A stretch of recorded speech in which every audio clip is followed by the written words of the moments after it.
Sleep in your car, sister laughed, locking me out of my own lake house. I made one call to 911. Their faces when the police cuffed them.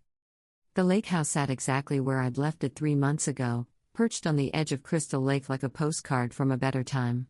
Pine trees surrounded the property, their needles carpeting the driveway where my Honda sat idling. I'd driven 6 hours from Seattle to get here, my spine aching from the journey, my mind already imagining the hot shower and soft bed waiting inside. That was before I saw my sister's BMW parked in my spot. I'm Riley Morrison, 32 years old, and this lake house represented everything I'd worked for since graduating college. 5 years of saving, budgeting, sacrificing vacations and new clothes and restaurant meals. I bought it 3 years ago as an investment property and weekend retreat, a place to escape the suffocating corporate atmosphere of my accounting firm. The deed had my name on it. Only my name. My sister Vanessa had never contributed a single dollar toward the purchase, the property taxes, or the monthly utilities. She was 3 years younger than me, perpetually between jobs, perpetually asking our parents for money, perpetually acting like the world owed her something simply for existing. I grabbed my weekend bag from the passenger seat and walked toward the front door. Music thumped from inside, bass vibrating through the wooden walls. Laughter echoed across the water. My jaw tightened as I climbed the porch steps, fishing my keys from my purse. The key slid into the lock but wouldn't turn. I jiggled it, thinking maybe the humidity had swollen the wood. Nothing. I tried again, applying more pressure. The lock had been changed. My hand was still on the doorknob when the door swung open. Vanessa stood there in a designer swimsuit I knew cost more than my monthly car payment, a champagne flute dangling from her manicured fingers. Her blonde hair fell in perfect beach waves, her skin glowing with expensive bronzer. Riley. She didn't sound happy to see me. What are you doing here? What am I doing here? This is my house, Vanessa. What are you doing here? She rolled her eyes like I was being unreasonable. Behind her, I could see at least a dozen people sprawled across my furniture, drinks sweating rings onto my coffee table, someone's feet propped on my cream-colored ottoman. It's Memorial Day weekend, she said, as if that explained everything. Everyone wanted to get out of the city, and you weren't using the place, so... So you broke in? Changed my locks? Don't be so dramatic. Mom gave me her emergency key, and I had a locksmith come out for security reasons.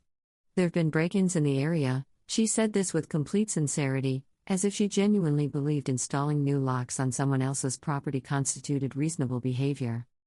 I pushed past her into my own house. The living room looked like a fraternity party. Red Solo cups littered every surface. Someone had spilled something dark and sticky on my hardwood floors. The sliding glass door to the deck stood wide open, letting in mosquitoes and the smell of grilled meat from my Weber grill that I distinctly remembered leaving covered and stored. Everyone out, I said loudly, cutting through the music. This is private property, and you're all trespassing. Vanessa's friends looked up with expressions ranging from confusion to annoyance. A guy in board shorts sprawled on my couch actually had the audacity to say, "Chill out, lady. We're not hurting anything." "Vanessa," I said, keeping my voice level. "Turn off the music and tell your friends to leave. Now." My sister's face transformed from fake innocence to genuine anger. "You can't just show up and ruin everyone's weekend. We've been planning this for weeks." "Planning to use my house without asking me? That's called breaking and entering." She laughed, actually laughed, throwing her head back like I'd told the funniest joke. Several of her friends joined in, smirking at me like I was the punchline. "Breaking and entering? Riley, you sound insane. This is a family property. Mom and Dad come up here all the time. When I invite them. The deed has one name on it. Mine."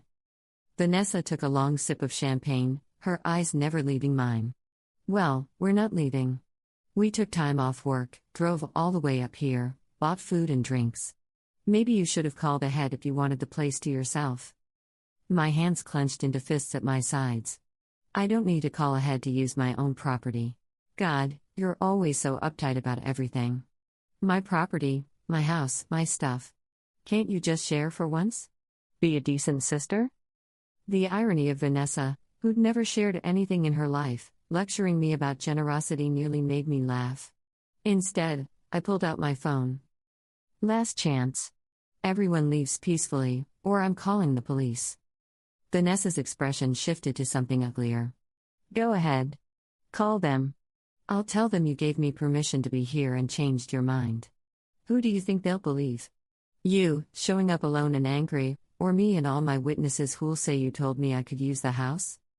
Several of her friends nodded, backing up her story before I'd even dialed. I realized she'd planned this, probably warned them I might show up, coached them on what to say. You're making a huge mistake, I said quietly. She stepped closer, her voice dropping to a whisper meant only for me.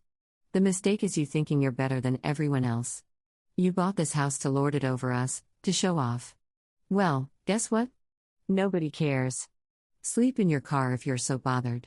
Then she raised her voice so everyone could hear. My sister's having one of her episodes again. Everyone just ignore her. She'll calm down eventually. The dismissal in her tone, the casual cruelty, the way she turned her back on me and returned to her friends like I was nothing more than a minor inconvenience, something snapped inside me. But I didn't yell. I didn't argue. I simply walked back outside, got in my car, and dialed 911. The dispatcher answered on the second ring. 911, what's your emergency? I need to report a breaking and entering in progress. I'm the homeowner, and there are approximately 12 people illegally occupying my property at 847 Lakeview Drive. They've changed my locks and refused to leave. The dispatcher's tone became more alert. Are you in danger, ma'am? I'm currently in my vehicle in the driveway. The occupants are inside. One of them, my sister Vanessa Morrison, gained entry using a key my mother gave her without my knowledge or permission. She then changed the locks to prevent me from entering. I have the deed and property tax documents in my possession proving ownership. Officers are being dispatched to your location. Can you stay on the line? Yes. I sat in my car, phone pressed to my ear, watching the silhouettes of Vanessa and her friends dancing through the windows of my living room. The dispatcher asked me questions about weapons, threats, whether anyone inside was intoxicated. I answered each one calmly, professionally, giving her exactly the information she needed. 18 minutes later, 2 patrol cars rolled up my driveway, lights flashing red and blue across the darkening trees. I stepped out to meet them, my driver's license and property deed already in hand. The first officer, a woman in her 40s with kind eyes and no-nonsense posture, introduced herself as Officer Patricia Chen. Her partner was Officer Marcus Webb, younger but equally professional. Ms. Morrison? You're the one who called? Yes, ma'am. I own this property. I have all documentation here. I handed over the deed, my ID, and several months of property tax bills with my name clearly printed. Officer Chen reviewed the documents under her flashlight while Officer Webb approached the house.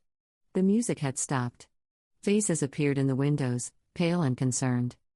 Your call mentioned your sister changed the locks.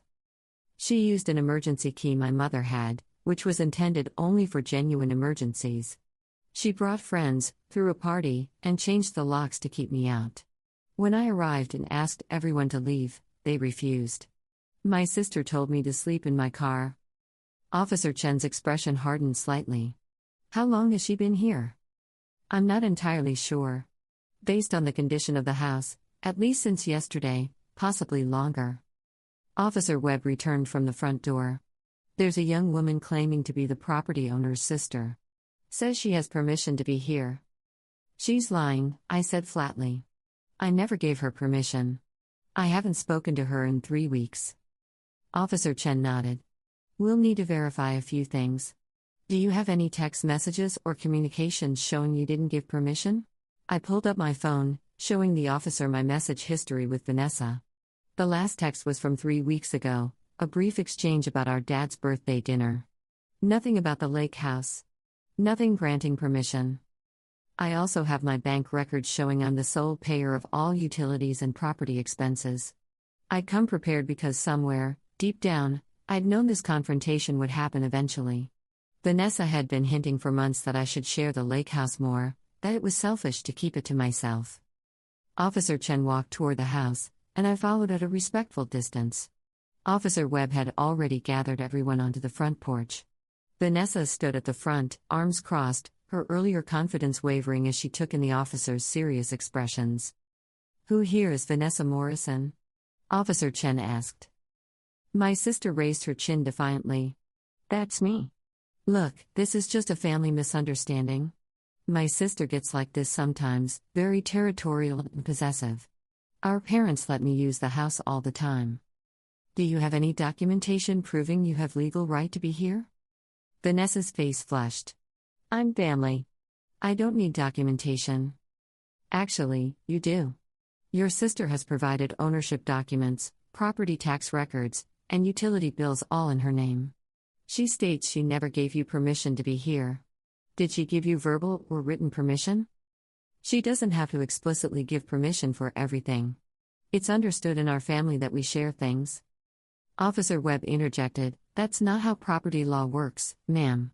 You've also changed the locks, which the legal owner is stating you did without her consent.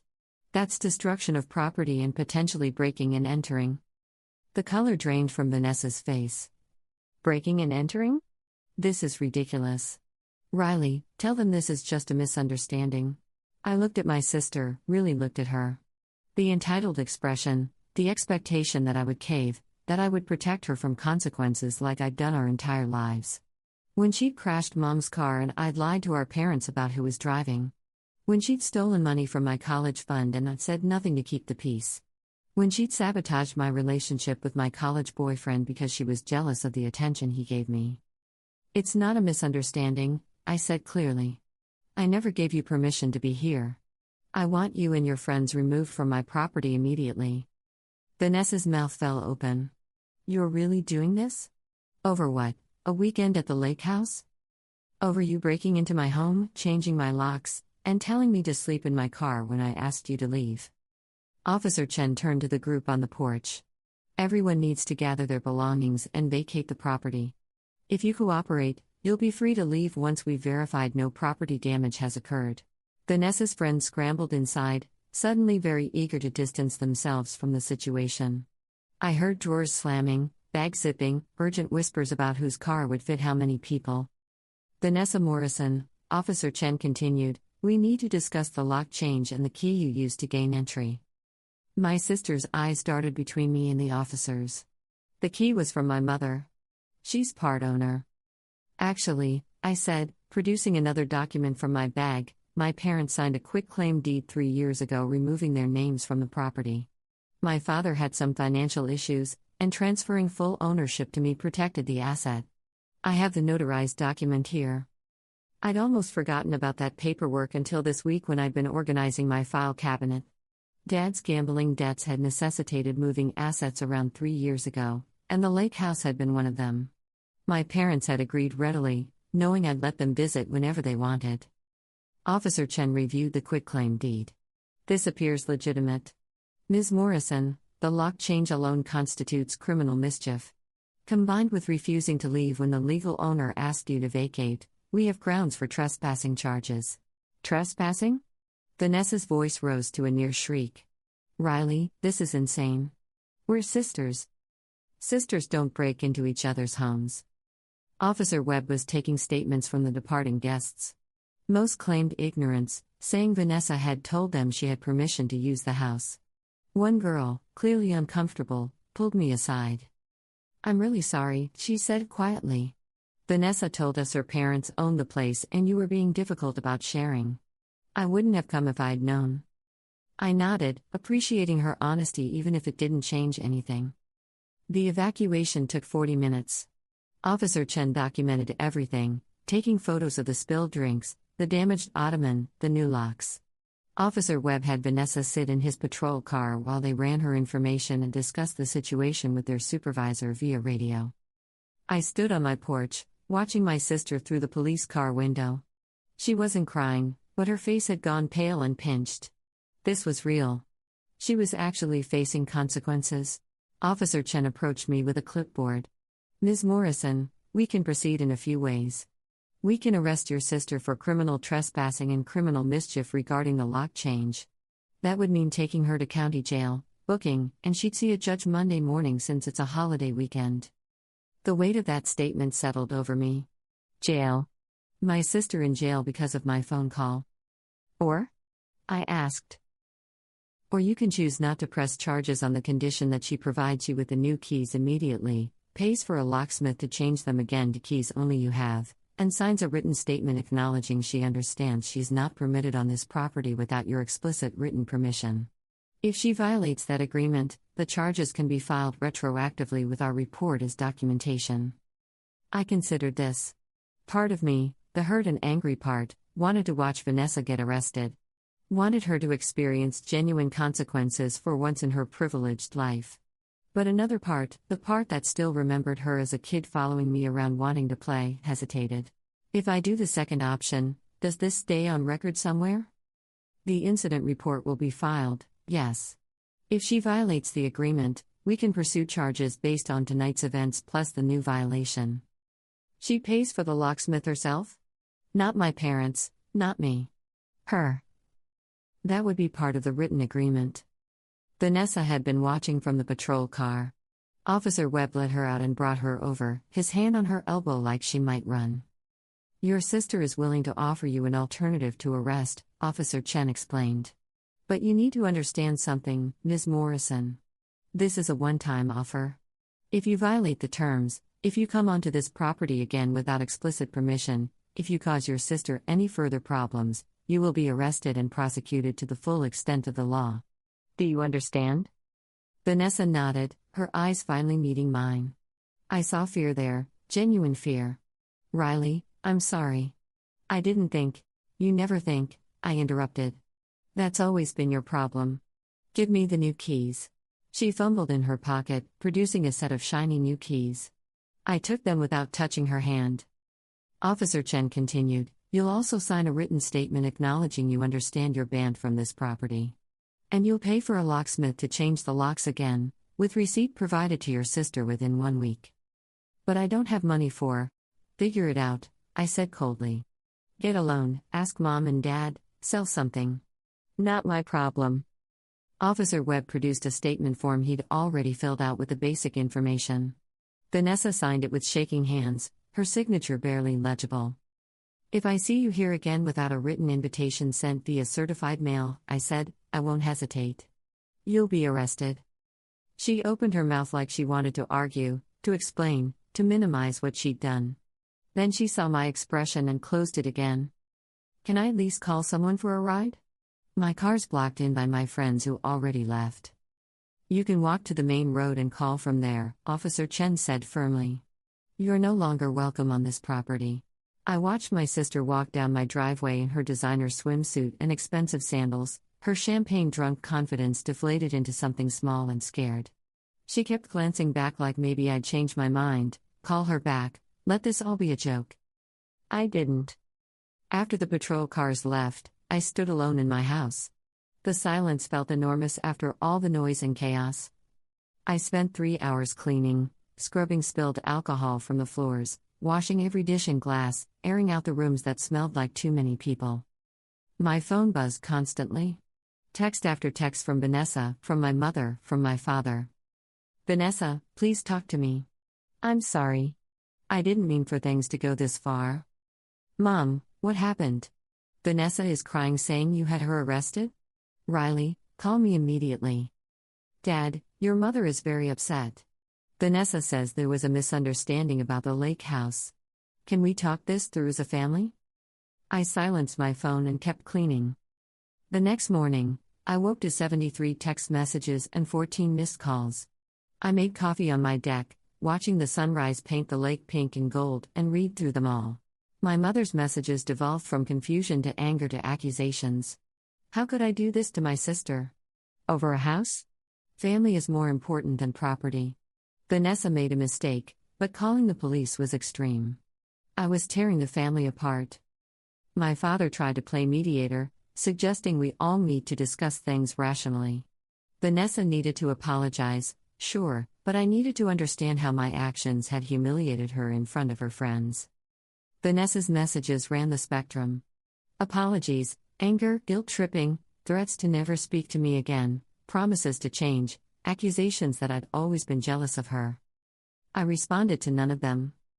Monday morning, I called a locksmith myself. The guy who showed up was chatty, mentioned he'd been out to this address Friday to change the locks. "Your sister seemed nice," he said. "Didn't mention there'd be a problem." "She didn't own the house," I said. "She broke in." His expression shifted to discomfort as he realized he'd been complicit in something illegal. I didn't push it. He changed the locks quickly, gave me 4 copies of the new keys, and left a receipt that I filed with the police report. Vanessa never paid me back for the locksmith. I didn't expect her to. The following Tuesday, my mother showed up at my apartment in Seattle. I came home from work to find her sitting in her Mercedes in the visitor parking, arms crossed, face set in that expression that had made me apologize for things that weren't my fault my entire childhood. "We need to talk," she said, climbing out of her car. "There's nothing to talk about. Riley Marie Morrison, your sister could have been arrested because of you. Do you understand how that would have affected her life? Her job prospects? Everything? Do you understand she broke into my house, changed my locks, threw a party, and told me to sleep in my car?" My mother waved this away like it was inconsequential. "She made a mistake. She's young. She's 29. That's not young enough to excuse criminal behavior." "It's not criminal behavior, it's family using family property." "It's not family property. It's my property. I bought it with my money. My name is on the deed. Mine alone." My mother's face flushed red. "We let you use your father's connection to get a better interest rate on that mortgage. We helped with the down payment." This was revisionist history at its finest. "You loaned me $3,000 8 years ago for security deposits when I first moved to Seattle. I paid you back with interest. You've contributed exactly $0 to the lake house. That's not the point. The point is family. You're being selfish and cruel. Your father and I raised you better than this." Something inside me fractured. "You raised me to set myself on fire to keep Vanessa warm. You raised me to sacrifice everything so she could have everything. I'm done." "Don't be so dramatic." "I'm not being dramatic. I'm being clear. Vanessa broke the law. I gave her the option to avoid arrest out of kindness. She's lucky I didn't press charges." My mother stepped closer, her voice dropping to that particular tone she used when she wanted to wound. "You know what your problem is, Riley? You've always been jealous of Vanessa. She's prettier, more popular, more fun. You can't stand that people like her better, so you use your money and your property and your little rules to feel superior." The words should have hurt. They were designed to hurt. But instead, I felt something close to relief. The mask was off. The pretense of fairness, of loving both daughters equally, had evaporated. "Get out of my parking lot," I said. "Don't contact me again unless you're ready to apologize." "Apologize? For what?" "For the 32 years of treating Vanessa like a princess and me like her servant." My mother's mouth opened and closed. Then she turned, got in her Mercedes, and drove away. I went upstairs to my apartment, poured a large glass of wine, and cried for an hour. But they weren't entirely sad tears. Some of them were relief. The calls and texts continued for another week, then slowed, then stopped. My parents took Vanessa's side, which surprised me not at all. I was the villain in the family story, the cold-hearted sister who chose property over family. 3 months passed. I spent weekends at the lake house, alone mostly, sometimes with friends who respected boundaries. I replaced the stained ottoman, deep-cleaned the carpets, installed a security system with cameras at every entrance. I blocked my parents and Vanessa on all platforms. When they tried to reach out through other family members, I politely but firmly shut it down. Aunt Margaret tried to guilt me at Thanksgiving, saying family was forever and grudges were petty. I left before dessert. Christmas came and went without a word from any of them. I spent it with friends in Seattle, people who actually valued me for me rather than what I could provide. Then, in February, I got an email. Not from Vanessa, from her roommate Lindsay, someone I'd met a handful of times at family gatherings. "Hi Riley, I know you're not speaking to Vanessa, and I respect that. But I thought you should know she lost her job in December. She'd been borrowing money from their petty cash to pay rent, and they found out. They didn't press charges, but she was fired. Your parents cut her off financially after that because I guess this wasn't the first time she'd stolen money. She's been couch surfing since I kicked her out. I'm not asking you to do anything. Just thought you'd want to know your sister is basically homeless. I read the email 3 times. Felt nothing. Then felt guilty for feeling nothing. Then felt angry at myself for feeling guilty. I didn't respond. Another month went by. Spring came to Seattle, cherry blossoms everywhere, the city waking up after its long gray winter. I got promoted at work, a raise and a corner office with a view of the Sound. Life was actually pretty good. Then my father called from a number I hadn't blocked. I answered out of surprise more than anything. Riley. His voice sounded older, tired. Don't hang up. I waited. Your sister is in the hospital. She tried to hurt herself. My heart dropped into my stomach. What happened? Pills. Her friend found her and called 911.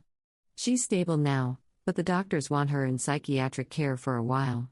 Your mother and I have been trying to get her help, but our insurance won't cover long-term treatment, and we can't afford the out-of-pocket costs.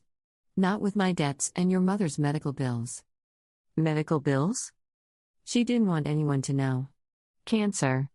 Stage 2. She's in remission now, but the treatment costs were devastating. We had to sell her car, downsize everything. That old Mercedes you saw? We're keeping it running with duct tape and prayers because we can't afford a replacement. I sat down hard on my couch. When? Diagnosed April of last year. Treatment through November. The quitclaim deed we signed was actually 3 years ago, before we knew about the cancer. But you're right that the timing worked out, it protected the house from the medical debt collectors. Why didn't anyone tell me? Your mother was ashamed. She didn't want you to worry or feel obligated to help. The irony of my mother's pride potentially killing her while she'd enabled Vanessa's complete lack of pride or accountability wasn't lost on me. Is she okay? Mom? Physically, yes. Emotionally, she's devastated about Vanessa. Riley, I know things have been bad. I know we haven't been fair to you over the years. Your mother sees it now too, especially after everything fell apart with Vanessa. But right now, your sister needs help we can't afford to give her. The unspoken ask hung in the air between us. You want money, I said flatly. I want my daughters to be okay. Both of them. Where were you when I needed help? When I was working 3 jobs to put myself through college because Vanessa's tuition took precedence. When I was eating ramen for months to save for the lake house down payment. Where was the family support then? Silence. I'm not saying you're wrong, my father finally said. I'm saying we failed you. I'm saying we're sorry. And I'm saying your sister, despite everything she's done, is sick and needs help. I wanted to hang up. To maintain my righteous anger, my justified boundaries, my hard-won peace. How much? I asked instead. The facility is $6,000 a month. Insurance will only cover $2,000 after deductibles and maximums. We need help with the other $4,000. For at least 3 months. $12,000. The cost of Vanessa's life, apparently. I'll pay for 6 months, I heard myself say. But I have conditions. Anything. Vanessa enters treatment and actually does the work. No quitting early because it's hard. No manipulating her way out. She completes the full program. Okay. She writes me a genuine apology.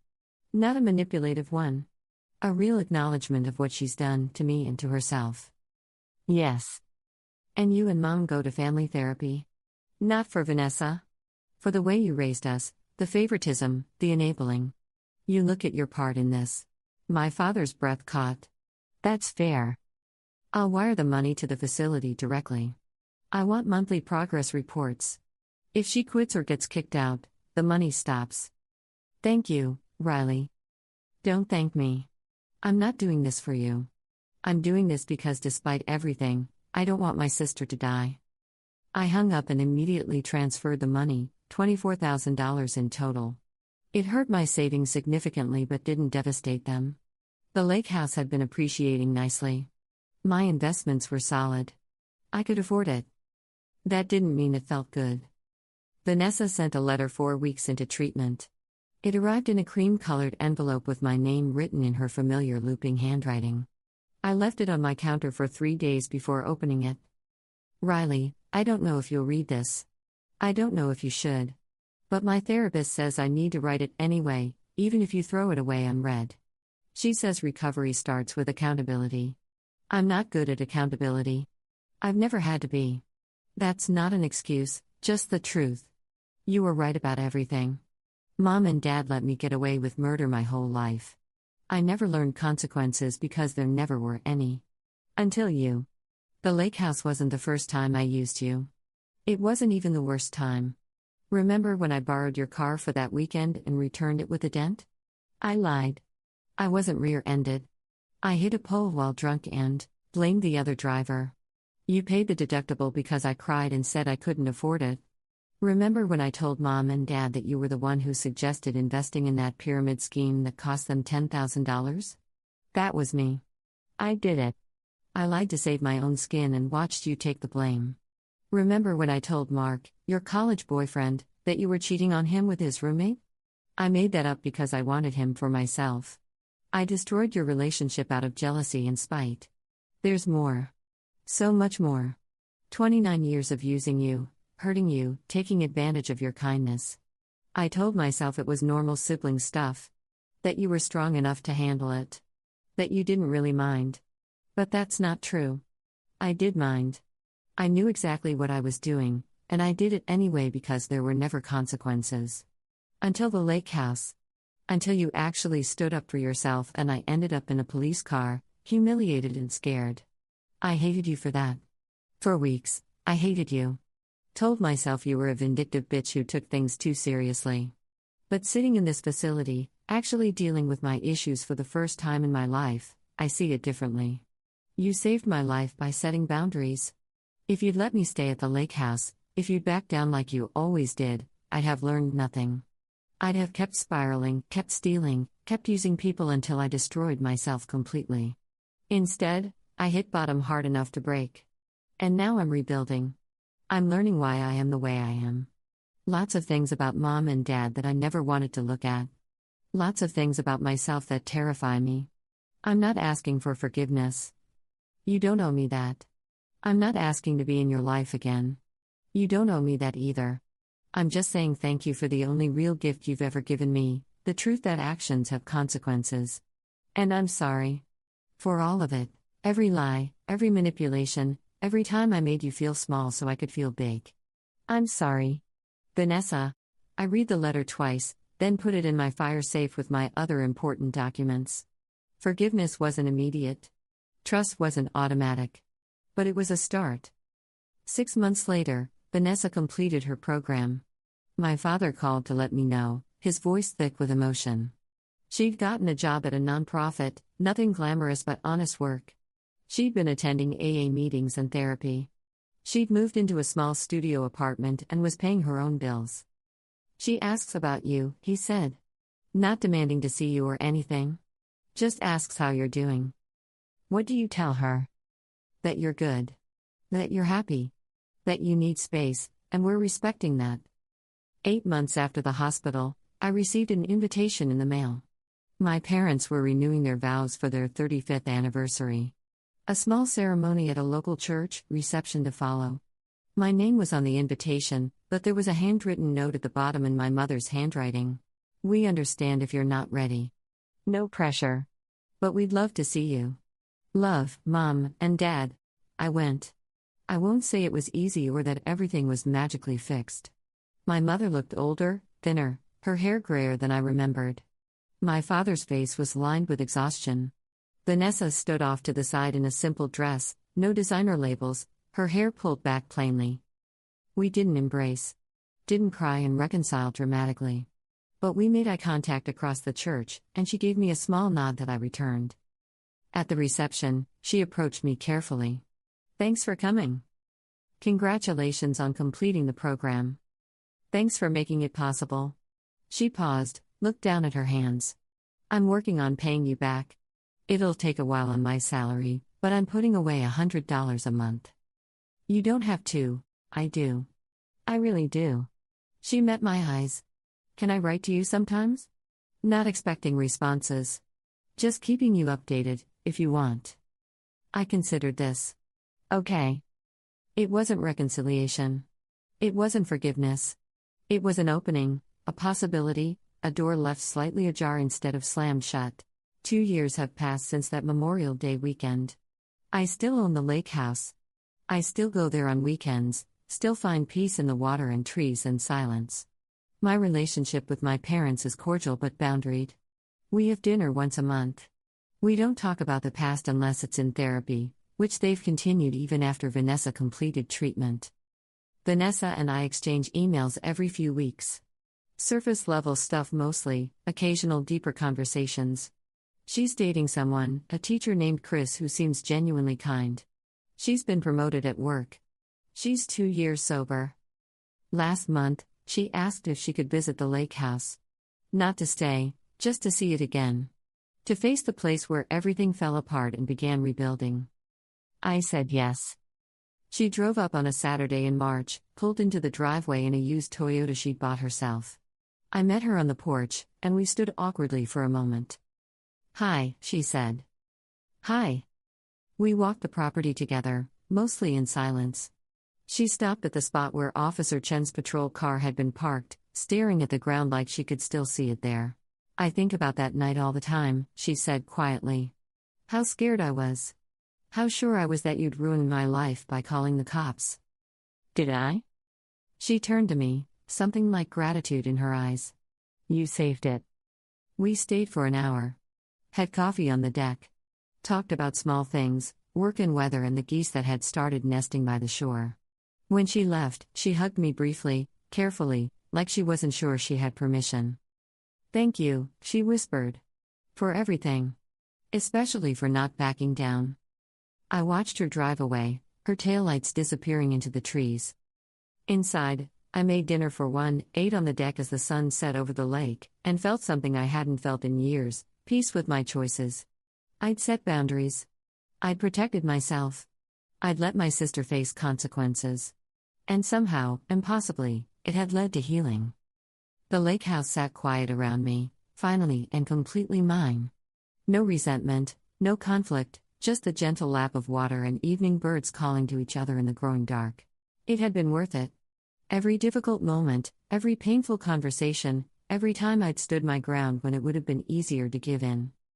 The property deed was framed now, hanging in my bedroom where I could see it every morning. One name. My name. A reminder that some things are worth protecting, even from family. Especially from family. My phone buzzed with a text from my friend Sarah asking if I wanted company next weekend. I texted back yes, smiling as I typed. The lake house had room for guests now. Real guests. People I chose to invite, who respected my space and my boundaries. People who understood that love without respect isn't really love at all. The stars came out, reflecting in the dark water. Somewhere out there, Vanessa was driving back to Seattle, to her small apartment, an honest job and hard-won sobriety. Somewhere behind me, my parents were learning to see their daughters clearly for the first time. And here I sat, in my house on my land, finally free.